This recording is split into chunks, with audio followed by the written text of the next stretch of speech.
No, the only actual group that was out there was a gospel group called the Golden Harmonies. And one of the guys had a Sunday program. They were called the Golden Harmonies. I started way back. I was 13 years old. My mother, bless her, was telling us, me and my brothers and sisters, to go outside and play because she wanted to do her chores.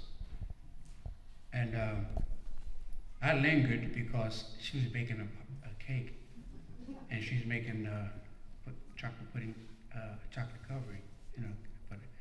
And I waited for all my brothers and sisters to go outside. And I went in the kitchen. I said, "Mom, can I lick the pan?"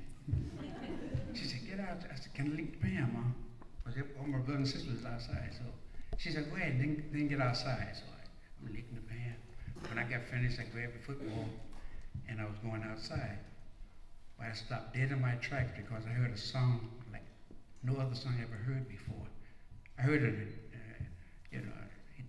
Dixie Birds, gospel groups, and Charioteers, Delta Rhythm Boys, all those groups, Inkster Bites, Miller Brothers. But this song stopped me dead in my track. We had a big, large floor radio, and the song played, and the guy, something I never did, went to the radio and I listened. I said, "Wow, this is beautiful."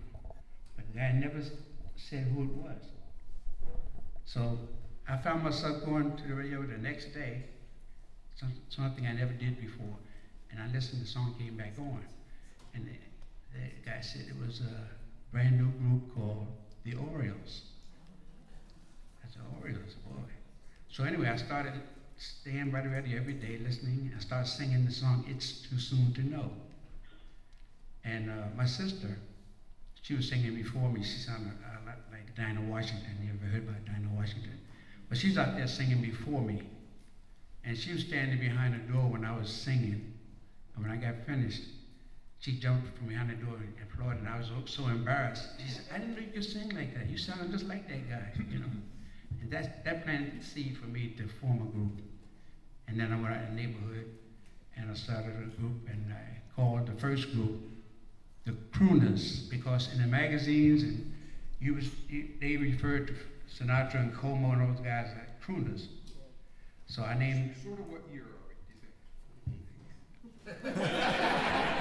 That's right. What day? The year was 1948. Okay. Yeah. And it was August when I first heard "It's Too Soon to Know," but I learned it after listening to it on the radio.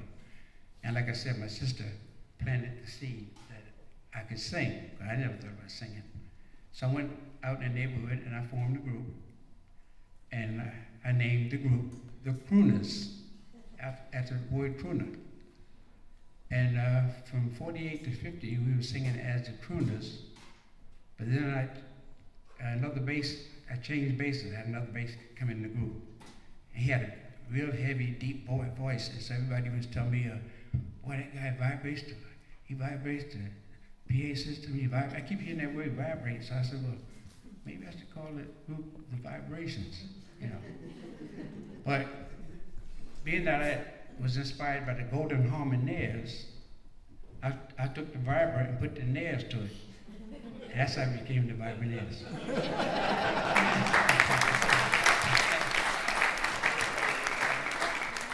me interrupt you. I'll get back to you. But let me ask you one more question, which is, when you say you were singing, where were you singing in Asbury? Where would people listen to you? I sing mostly all over. I mean, my memory's not as sharp as it should be, but On the street, though? on the street, corners, down the boardwalk, any hallway to get an echo. Used to be a skating rink on a circle. Sang at the convention hall.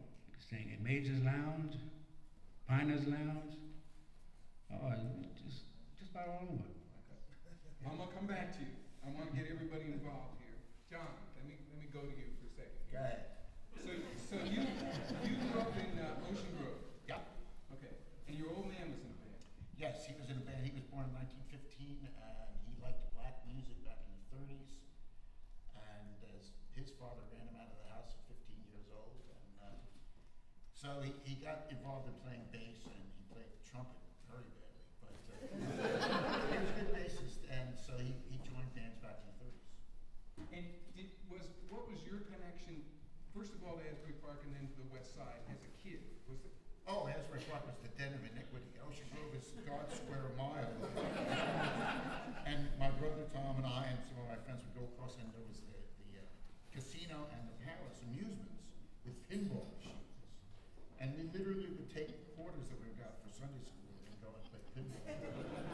we were doomed from the start.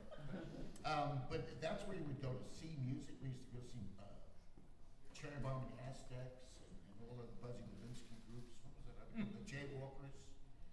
And we ended up playing with a lot of those groups later. Harry played with a bunch of. So we would always equate Asbury Park with music. And also at that time in Asbury Park, I'm talking about the late 50s and early 60s, Boogie Napolitano, Patsy Siciliano, Sammy Siciliano, a bunch of other groups that Nicky knows, they would sing in the Asbury Park in the Palace while we were playing pinball, and they'd all be singing there. They'd be drinking cheap wine and singing. And I used to go edge over and sing with them, and Boogie took me under his wing and let me sing, and that's when I still had a high voice. So I had to do the falsetto part. So this was a 4-part or 5-part It harmony? was like 6 or 7 guys. Wow. And everybody's a little bit drunk, not me. I came later.